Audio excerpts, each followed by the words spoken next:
Hello, this is Dan the Furniture Repairman. Today we're going to show you a little different technique we're going to use to restore a piece of furniture. Now we're working on the base of this table where you finish the top of it. The base, we're not going to completely strip it and sand it and stain it and revarnish it the way and varnish it the way we normally would. We're going to clean it and just varnish it and bring it back to life. And you're going to see it's a very easy process. It's a very quick turnaround. We're able to save our customers money by doing this on the bases. We really don't recommend doing it on the tops of things, but it can be done. Now, what we're going to do is we're going to use denatured alcohol to clean it. It's a very simple process. We're just going to open up our denatured alcohol.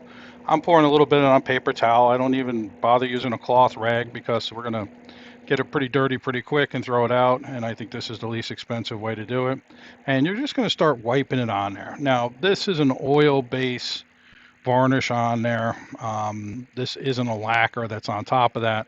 But you can see right there, you can see how much some colors coming off from the old varnish, and also some dirt is coming off also. So the denatured alcohol will just help you clean it, and as you work with it, you'll just have to make a judgment that that's where you want to be. Now, if this was shellac or if this was a lacquer or something else, what you would do is when no more color comes off on the rag, then you know you've cleaned off all the dirt. But because we have a varnish on there that has the color on it, we're always going to be taking off a little bit of color as we work with this. I'm not that worried about taking off too much color. We can put it back on. So I just go slow and steady. I keep turning my rag, keep finding new spots, and I just kind of test it and wipe it like that. And it's two things: what's showing up on the rag, and then how does the piece look. So I need the old furniture polish, dirt, and everything out of the way because I'm going to spray sealer on top of that, and I need it to be able to penetrate and stick. I don't want it blocked by silicone or by waxes or by anything like that. I want to be able to penetrate into the wood and then really adhere to it. Now what we're going to do is just a little bit more of a close-up. You can see as the denature dries, you see how dry that looks right there. That kind of encourages me because that means that it's going to really absorb when I put my sealer on there. So this is a close-up look. We're working the same leg still, and you can see there's some nicks and dings, and we're going to fill those in and clean it all up and make it look nice. But this video is mostly just about this part of the process. And you can do chairs like this. You can do entire pieces of furniture, clean them and revarnish them. You just have to be careful and make sure you don't take off too much, and you have to watch adhesion to make sure that you get um, good adhesion with your first couple coats so you can build. So right there, I'm looking at the color that I have underneath this, and I'm very happy with the way this leg is looking right now. And that's more or less going to be my stopping point. All right, now we're going to sand. I use 220 grit sandpaper. I like the 3M. I like the way it works, but you could use any type of sandpaper. All we're going to do is just tri-fold this and very lightly sand it. Now, we're down to some raw wood in some places. That doesn't concern me much because the color seems to have penetrated very well into this piece. It may have been coated or oiled a few times over the years, and I'm trying to stay out of the way of the camera, so it's a little bit awkward here when I sand. But very lightly, you're just going to rub it down. Now, in this case, you're seeing more wood be sanded than varnish. A lot of times, I'm just sanding lightly the varnish, and it's going to do two things. It's going to create a little bit of roughness, which is teeth, which will let my piece, my next coat of varnish, adhere much better, and it's going to clean it a little bit further down. So you lightly scuff it up, not too much pressure. Don't be afraid. Varnish gets sanded with 220 all the time, so it's not really going to cause any damage to it. And here you're going to see a little bit of a close-up.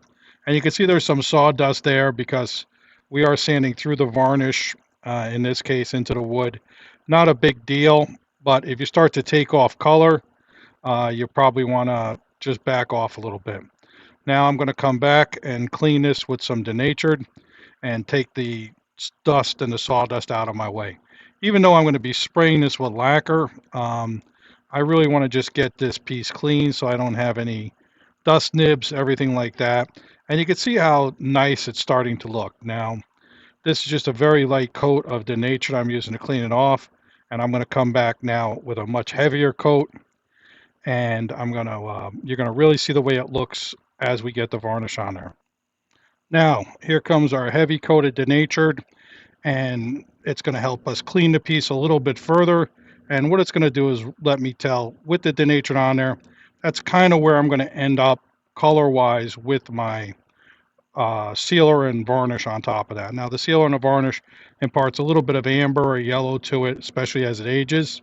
And you can see we're still pulling off. There's a little bit of color, a little bit of dirt, but I'm pretty happy with the way this piece is looking right here. So once the denature dries, I feel like I got it nice and clean. Then I'm going to go ahead and I'm going to be able to spray my sealer on top of this. Now we're going to spray our sealer coat on. Now this is a Mohawk rattle can. There's a couple different types. I like this particular one, and you can use a rattle can, no problem, to get your sealer on there. I'm going to spray it out of my spray gun since I'm doing the whole base and I'm in my shop. And it's just more cost effective and quicker. And you can see right here, my first coat is a light coat. It's not a very heavy coat at all. What I'm doing is I'm starting my adhesion, I'm starting the penetration into the piece very lightly. I don't want to overbuild too quickly. That could cause some chemical reactions. Slow and steady definitely wins the race when it comes to finishing. Don't try to do it all in one coat. Light coats and build, and then see where you're at. Now you can see how beautiful that wood is looking right there, and I don't have that much of a product on there right now. I haven't sprayed that much, just a very light coat. And then as I build, it's going to get more and more beautiful. But there's your close-up right there. That's definitely a lot better looking than it was 15 minutes ago when we started this process. Typically, I'll do 2 coats of sealer, a light one and a heavy one, sanding in between, and then I'll start spraying my varnish. Now, you could use a rattle can varnish. This is a satin here. Or again, I'm going to spray mine out of the big gun. But you can just go ahead and do 2-3 coats of varnish to feel and get it all cleaned up, and you'll end up with this beautiful looking piece at the end. Now, I didn't add any color to this. This is just the color that was in the wood. It all came back beautiful. So this is 2 coats of sealer. We're at about 4 coats of varnish right here. And you can see this looks wonderful. This piece is now protected. It looks good. It doesn't look dried out. It's probably good for the next 15, 20 years. Same as the top. Now you have to use both sealer and varnish. Sealer is very sticky and soft, sands well. Varnish is a harder shell and will protect the piece.